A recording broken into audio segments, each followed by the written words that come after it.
Hello guys, সবাই ভালো আছেন? আমরা ভালো আছি। আজকে দিনে কচুর বই বোনা হবে। দেখেন সুন্দর করে লতি বাইছে নিচ্ছি। সরিষার তেল দিয়ে পেঁয়াজ ভাজতে আছে, দিতে আছি আদা রসুন বাটা, হলুদ দিয়ে দিলাম 1 চামচ,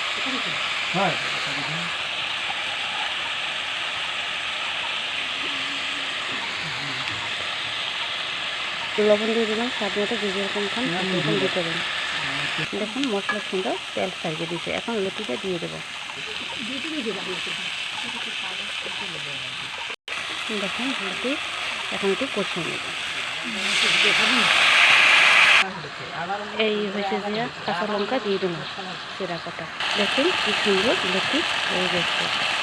রান্না ভাজা ভাজা করছে, ঘন হয়ে গেছে। একটা লতিও গলে না, কি সুন্দর হয়েছে।